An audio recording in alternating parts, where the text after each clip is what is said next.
Yeah, I'm Sebastián Duchêne. I work at the Molecular Ecology, Evolutionary Phylogenetics lab at the School of Biological Sciences at the University of Sydney. That's my email address in case anyone wants to chat about this. And I also run a blog, which is the WordPress website.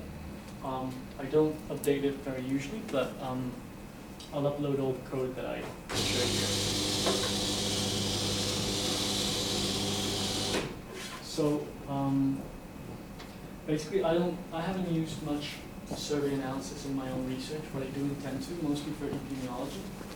But most of my research is in molecular evolution. So this is just a brief insight. I'll show it to you. So this is just a brief outline of this talk. I'll basically explain what survey data is, why it's important, and why we need to treat it differently than we would for other sources of data. Then I'll talk about sampling designs and how these affect whatever analysis we're doing. And then I'll introduce the survey package and show you guys like a brief working example of the basic statistics that you can work out with this package. So before I came here, I actually did a little web search for free data that was available for Australia. Because I think what's interesting about these sorts of analysis is that you don't need to collect your own data. You can actually find a lot of stuff online and do pretty interesting things. This was just a motivation for why survey analysis can be quite useful even if you don't have your own data.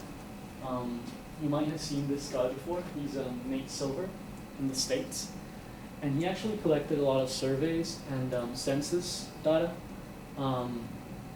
for election-related statistics in the US.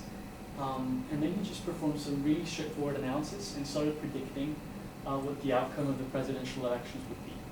And he was just posting all this information in his blog. It's called 538 in the New York Times website. And it just started growing. A lot of people started watching, like checking out his blog and everything. And now it's a website of his own, and it grew like quite a bit. And he just published this book called Signal and the Noise. It's actually a pretty interesting book if you do statistics, because it talks a lot about how statistics and probability and prediction affect a lot of issues in society. It's a pretty good read. So survey data. Usually what we've been taught in classic statistics is that if we're interested in any parameter from a population, in this case I'm going to call it the variables x, y, and z, that could be income, height, anything, we have to take random samples from whatever population we're interested in. In this case, let's say it's Australia. And then once we take our samples, we can estimate any parameter we're interested in. The basic assumption that we're making is that all the samples are independent and identically distributed. That's what IID stands for. And SRS, which is just simple random sampling. If we don't meet this this assumption, we might have a problem. If we wanted to estimate say the mean height in Melbourne, I have to take just these random samples. If they're correlated, if I took the height of a family, those aren't independent, and then that's just biasing my results. So that's just very classical statistics. But what happens in survey analysis or when we collect survey data is that it's very hard to get not just enough samples, but also representative samples. So this shows, like the map shows, the more red it is, the higher the population size. So some territories or in some states in Australia have very low populations. If I was interested in finding out any given parameter for the Australian population, and I was to say dial telephone numbers by randomly, most likely a lot of numbers will come from Victoria and New South Wales, which have a higher population size. Just by chance, I might never get any samples from Northern Territory, so those samples wouldn't be representative of the whole population, even though I might get a lot of them. So what we have to do in surveys is try to optimize the way we collect this data. This is what a complex survey looks like. This is the United States.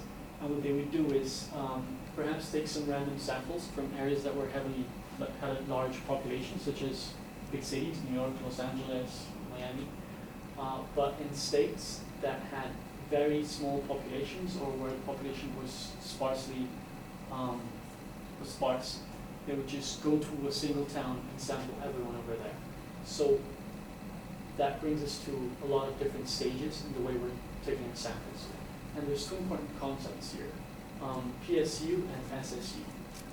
PSU is the principal sampling unit. If I was interested in taking the mean height of everyone in this room, the PSU is each one of us.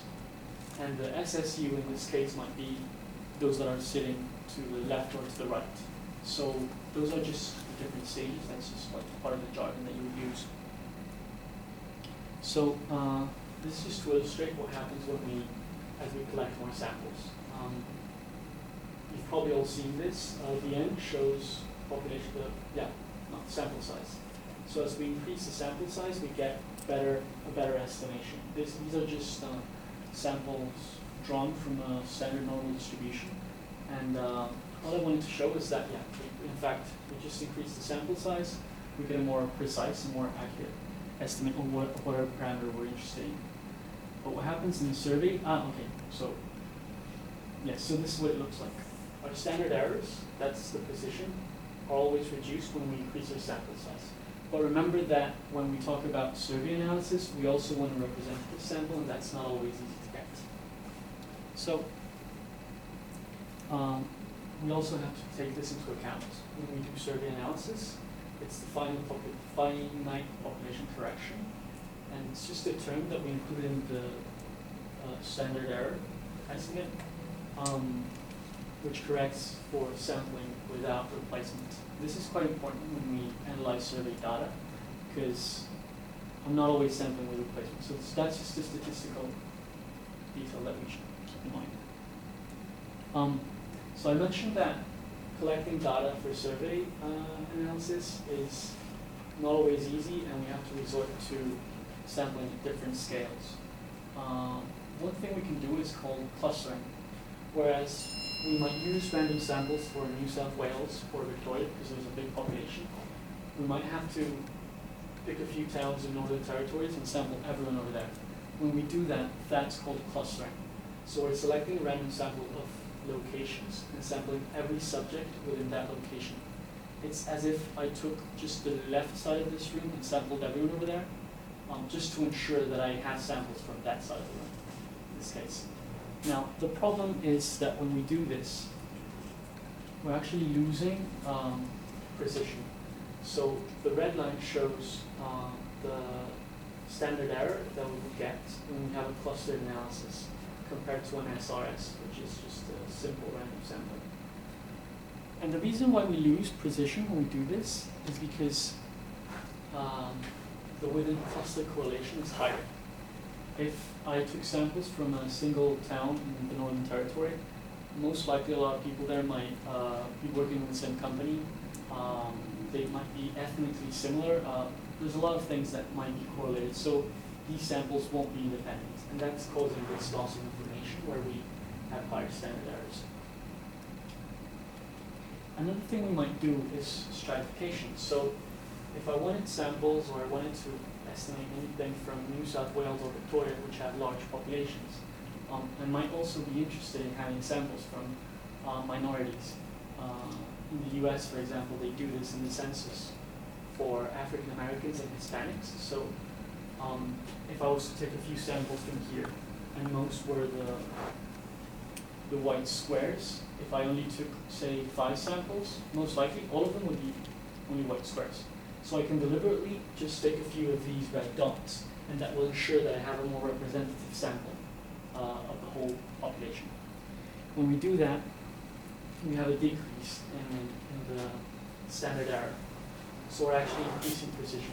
The reason is that we're actually gaining information from ensuring that we're taking samples that wouldn't be sampled if we just drew them out of the population randomly. And this is more or less the intuition, like in more mathematical terms.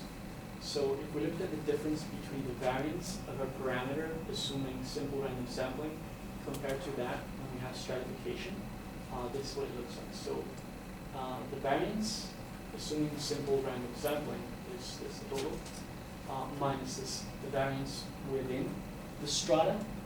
That is the, in this case, the strata would be these red dots, which are the underrepresented samples. And then once we subtract that, we end up with only the variance between. And then we work this out. We have a weighted estimate of the variance. It's actually weighted by the strata that we have. So that's how the variance is actually reduced, or the standard error. And then this brings us to another concept, which is called the design effects. I mentioned that when we have clustering, we're increasing the error, and when we have stratification, we're decreasing the error. So it's kind of taking this simple random sampling, just pulling one to one end or the other. In a real survey, so in a real survey, we actually have stratification and clustering, so it's quite difficult to estimate what the actual design effects are. In mathematical terms, this is just what it looks like. So it's the ratio of the standard error given a complex design, which is if we have stratification and clustering and multi-level designs, compared to what we would have with simple random sampling. And then if we reorganize the equation, then we can just estimate the standard error for the complex design.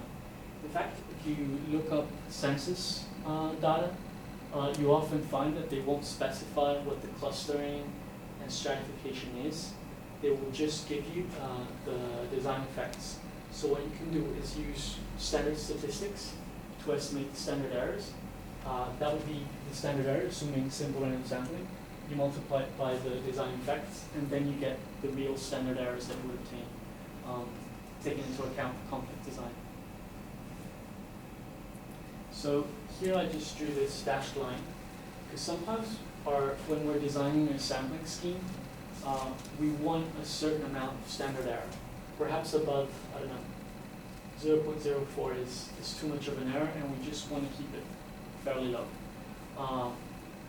We can estimate how many samples we need to draw for a simple random sampling, which is the black lines I showed you. And then we can just extrapolate and know how many, like what a sample size needs to be. But if we have the design effects, if we know how much clustering and stratification we have, then we can know what the actual sample size would be. So what I'm doing is I'm compensating for the loss of precision that I might have if I was to do some clustering, just by increasing the sample size. And that way I can have an estimate as accurate as I would using simple random sampling. And then this is like a nice way of showing it. It's the effective population size. So this is the sample size I need, assuming simple random sampling, compared to the complex design. So if I was to say that my design used 1,000 samples, and the effective population size was 800, that's just telling me how much precision or gain, how much gain or loss of precision I might have, given the design I'm using, given the amount of clustering or stratification that I have. So now the survey package in R. It's basically an alternative to Sudan. Sudan was the most traditionally used package. I think it was the first software package that could handle complex designs. So you could just specify which samples were stratified, how they were stratified or clustered. You can have different weights. So when you have, especially with stratification, if you're sampling underrepresented populations, you have to weight them by the probability that you would sample them. So it just incorporated all that, and it was pretty neat. Now we have the survey package in R. Sudan is, I don't think it's open source, I'm not sure. SPSS and other software packages can do it too, but Sudan is probably the most widely used. So the survey package can handle complex designs. You can handle multi-stages, like a lot of really complex census or survey data. It can also fit linear, logistic, ordinal, and log linear models. So you can test a lot of statistical hypotheses, and whatever variance or standard errors you might have, they're already incorporated, like you're taking into account the complex design. You can also do post-stratification, racking, and calibration, which are rather more complex topics than I just talked about, but yeah, so you can do those. It can also handle, as I mentioned, multi-stage sampling, and it can also handle missing data through imputation and robust estimation. So pretty much anything you want to do in terms of survey analysis can be handled by the survey packages. It's very powerful. If you want to learn more about the examples in the show and look at many other examples, I strongly recommend you look at this book. It's called Complex Surveys, A Guide to Analysis Using R. It's written by Thomas Lumley, which is actually the author of the package. He was actually here, I think, a couple of weeks ago. He gave a talk about a workshop, an introductory workshop to R. I think it was at NOAA. This is the website for the book. If you want to go into the more nitty-gritty mathematical details, I suggest that book over there, Applied Survey Data Analysis. That book uses Sudan for the examples, but if you go to their website, they have like a lot of R code for most of their examples. Okay, so I don't know if you can see the code. Let me know if you can't. So anyway, this is how you would find the survey package in the CRAN repository. You can load it with library. And the way we specify our data is by having a data frame. So this is what our data for this example will look like. It's a very small data set I made up pretty much. So normal data frame with column names, and we also have to specify what the strata are. So in this case, we have a data set with, I think it's 4 strata and 8 clusters. So we're specifying what each case, like what stratum it belongs to and what cluster. Cases is just the individual subjects that we have, and the weights are just the weights for the different probability that I might sample any of these. So those correspond to the clustering actually. And then we're looking at these 2 variables, which are econ rating and income. Econ rating would be like a rating that people can give to their economy, like the economy of the area they live in. It's a rating from 1 to 100, I think, and the income is the fortnight income. So those are our variables of interest, and then the other columns just specify the complex analysis. You can have any names for these. So this is what the data more or less looks like. So that's plotting fortnight income versus economy rating. The colors are the clusters, and the shapes are the strata. No, I'm sorry, I said it right. The shapes are the clusters, and the colors are the strata. So yeah, it's a pretty small data set, but it will serve this example. So this is what the variables look like, so that you can see they're just normally distributed, nothing really special about them. And this is how we can specify a design object. So we have our data frame that I just showed you, and then we have to specify a few other things. I'm just calling example SRS. So this is a survey design object, assuming simple random sampling. So we'll just use the function SV design, ID equals 1, that tilde 1. So that's telling us that each row in the data frame is an individual sample. You can use plus to specify if you have multi-stage design. So if you have a cluster over a strata, whatever, just specify as a formula object. When we do this, we'll get a warning message. It's harmless though. It's just saying that I'm not specifying any weights or probability, so it assumes equal probability for all my samples, which is not the case for this data set, but I just wanted to show what it looks like for a simple random sample.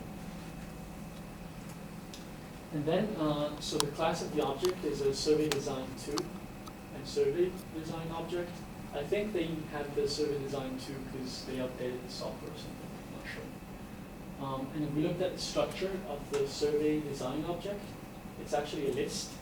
So it has clusters, strata, sample probabilities, and then variables. It has the data frame that we specified. So it's all stored there. And then this is how we could specify more complex designs. So if we want to specify a stratified design, we just specify that parameter there. Strata equals stratum. This is just what I called it in the data frame. So it can have any name really. Just specify the tilde before when it works. The sampling weights, just specify them using weights. And then the non-nested and the nested are for multi-stage designs. So in this case, I'm specifying the clustering using ID equals cluster. Same data frame. I'm also specifying strata. I'm specifying weights, so this is a more complex design. And in this case, it's also quite a complex design, but I'm specifying nest equals true. So that just means that the clusters in this case are contained within the strata. That just specifies that it's that it might be a multi-stage sampling. I could also add cluster and add other variables to show the multi-stage design. So these are some of the most useful functions that the package has. We can estimate totals for any parameter. Just type in estimate total, tilde, the parameter name, and the design object. So that's not the data frame, that's the actual survey object that we define. We can also estimate means, quantiles, ratios. We can also run GML. So that's for any regression analysis we might be interested in. To specify a formula object like you would for a regular GLM. And in family, you'll specify what kind of regression you're interested in, whether it's a log X or a binomial, Poisson, any of those. And dby is just like the regular by function in R. So we can specify two parameters, a function, and a function might be as the quantile, as the mean, and the design object. And there's many more, but these are probably the most widely used. So let's look at the SD mean function. What it outputs is an SD stat class object, and it's actually a vector, so you can just use the indexing as you would for a regular vector. And what I want to show here is that if we compute the means for the different designs we specified, remember we had one specified with simple random samples, with clustering, with stratification, with weights, and just with everything, clustering, stratification, and the weights. If we do that, notice how the standard errors change. So when we take clustering into account, the standard error is higher than when we assume simple random sampling. And then it's lower when we assume stratification. And then when we use weighting, that increases the standard error just a little bit. And when we specify the complete design, the errors are actually a little bit higher. But note that in this case, I assumed nesting and non-nesting, and the parameter estimates are pretty much identical. So in this case, the nesting is not important, but it is important that we take into account all the stratification and all the clustering, because the standard error notably is going to change. The parameter estimate will also change a little bit, but I guess the most crucial issue here is the standard error itself. This is for SD quantile, so we get the same pattern where when we specify clustering, we have a wider quantile compared to when we specify with stratification or simple random sampling. So this just tells you how important it is to take into account the complexity of or the design of the sampling scheme that we used. And this is with GLM. So as I mentioned before, we just specify the formula object like we would use for the regular GLM, and the output looks like this. So it's just like a regular GLM. It gives us an AIC even, so we can compare different linear models. I think you can even use the step functions to get the minimum adequate models when we have a lot of interaction terms and that sort of thing.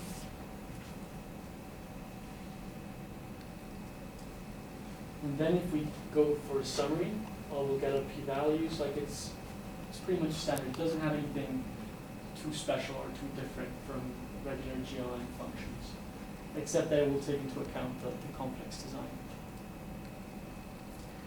And finally, this is what we would see when we run just a standard linear regression.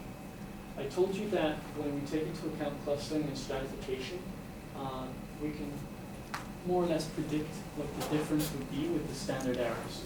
But when we run regression lines, notice that the clustering is actually giving us a narrower standard error here, well, confidence interval here, but then it gets wider over there. So this is pretty hard to predict how it's going to change, and that's why it's very important to take into account the complex design. And it's very simple to do it with survey, as I just showed you.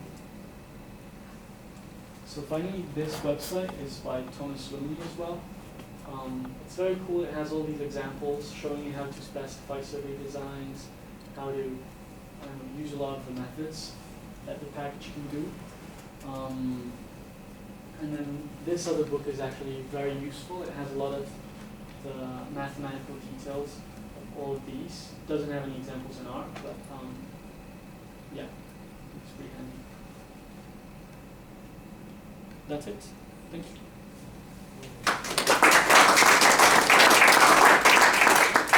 Does anyone have any questions?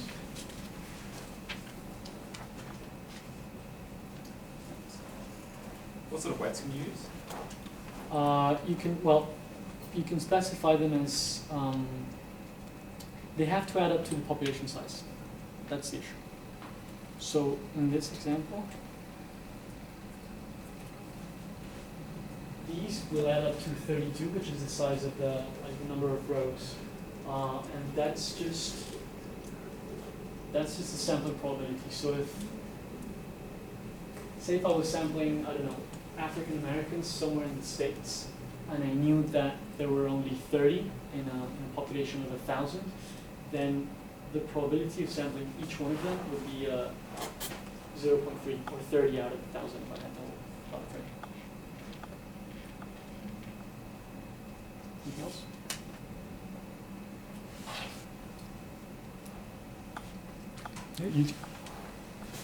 Yeah, so just quickly, Yeah, sure. Do you use this package at all in your research or? I'm starting to use. I've used it, but not with census data, but with population genetics sort of stuff. Yes. Okay. That's it. Well, yeah. So I was thinking if you'll elaborate a bit more about what sort of functions you'll be using, how's that sort of related to biology or the area that you. Well, very much. When I worked in the US, we actually had to take samples, like DNA samples from turtles, and we wanted them to represent the genetic diversity. So it's just like any parameter that you would measure in populations. So we'd have to use stratification to make sure that it had a representative sample.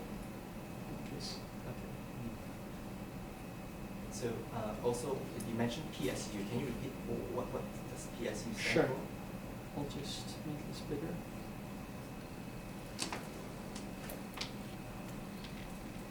The PSU is, this book defines it as the highest level grouping. The most granular, is it? Yes. Okay, so it's like a CCD in Australia. I'm not familiar with the term. For the census. Yeah. If we had, yeah, it's I think the granular example is pretty good.